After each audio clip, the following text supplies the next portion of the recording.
Big Boss Malayalam season 7 live അപ്ഡേഷനിലേക്ക് നമുക്കൊന്ന് പോകാം. അതിന് മുന്നേ എൻ്റെ ചാനലും സബ്സ്ക്രൈബ് ചെയ്യണേ, ഷെയർ ചെയ്യണേ, ലൈക്ക് ചെയ്യണേ, ബെൽ ബട്ടൺ കൂടി അമർത്തണം കേട്ടോ. ഓക്കെ, നമ്മുടെ ജയിൽ നോമിനേഷൻ ലാലേട്ടനാണ് ഇപ്പോൾ ഓരോരുത്തരുടെ അടുത്ത് ചോദിച്ചിട്ട് നടത്തുന്നത്.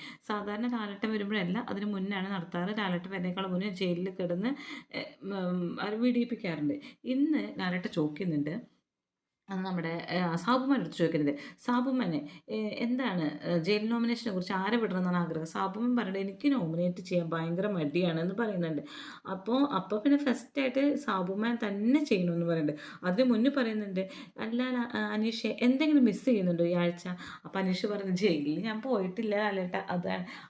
സ്വന്തമായി ജയിലൊക്കെ ഉള്ള ആളാണ് അനീഷ് എന്ന് പറയുന്നുണ്ട്. സാബുമാൻ ഫസ്റ്റ് പേഴ്സണെ പറയുന്നുണ്ട്, നെവിനാണ് കട്ടെടുത്ത് ലക്ഷറി സാധനങ്ങളൊക്കെ തിന്നുന്നു. അക്ബറാണ് രണ്ടാമത്തതായിട്ട് ഞാൻ പറയുന്നത്. ടാസ്കിൽ കോൺസെൻട്രേറ്റ് ചെയ്യാൻ വേണ്ടിയിട്ടാണ് അവർ ഒരു കറി വെച്ചത്. അതുപോലെ പണികൾ വളരെ കുറച്ച് കുറച്ചായിട്ട് ചെയ്തിരുന്നതെന്ന് പറയുന്നു. പക്ഷെ അങ്ങനെയാണെങ്കിൽ ഈ 3 പെൺപിള്ളേരെ ഏൽപ്പിക്കാമായിരുന്നില്ലേ ഭക്ഷണം വെക്കില്ലേ? അവർ നന്നായിട്ട് ചെയ്യുമായിരുന്നല്ലോ എന്ന് സാബുമാൻ പറയുന്നുണ്ട്. അതൊരു നോട്ട് ദ പോയിന്റ് ആണ്. അനീഷ് പറയണതോ നെവിനെയാണ്. വളരെ ചൂടായി സംസാരിക്കുന്നു. ഫുഡ് എനിക്ക് മാത്രമേ ഉണ്ടാക്കാൻ കഴിയുള്ളൂ എന്നാണ് അവൻ്റെ വിചാരമെന്നും നെവിനെ കുറിച്ച് അനീഷ് പറയുന്നുണ്ട്. അക്ബറിനെ രണ്ടാമത് അനീഷ് പറയുന്നത് കേട്ടോ. പല പ്രാവശ്യം ജോലി ചെയ്യാതെ പണ്ടൊക്കെ ഇരുന്നിട്ടുണ്ട്. എന്നിട്ടും അക്ബറിന് ആരും ഫുഡ് നിഷേധിച്ചിട്ടില്ല. പക്ഷെ അക്ബർ നൂറയ്ക്ക് നിഷേധിച്ചു എന്ന് പറയുന്നു. പക്ഷെ ഷാനവാസ് പറയുന്നതാണ് രസം.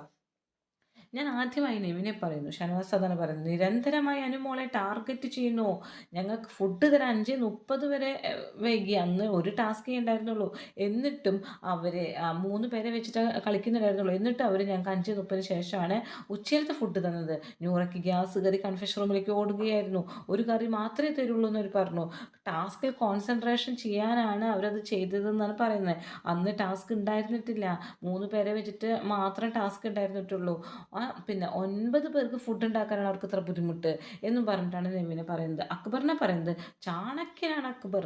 എങ്ങനെ പണി കൊടുക്കാമെന്നൊരു മീറ്റിംഗാണ് ഇവർ കൂടിയിരുന്നത്. അതായത് ഞങ്ങളെയൊക്കെ വിളിച്ചിട്ടൊരു മീറ്റിംഗ് ഇവർക്ക് ഉണ്ടായിരുന്നില്ല.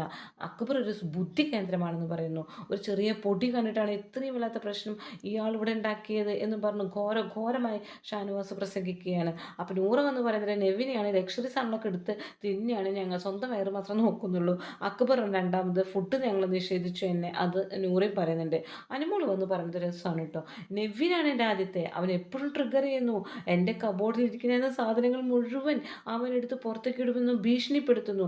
എവിടെ ഇരുന്നാലും എന്നെ ആർട്ടിഫിഷ്യൽ കുലസ്ത്രീ എന്ന് വിളിക്കുന്നു എന്നൊക്കെ അനുമോൾ വന്ന് പറയുന്നു. ഭക്ഷണം കൃത്യസമയത്ത് തരുന്നുണ്ടായിരുന്നില്ല. രണ്ടാമത് ഞാൻ പറയുന്നത് അക്ബറിനെയാണെന്ന് അനുമോൾ പറയുന്നു.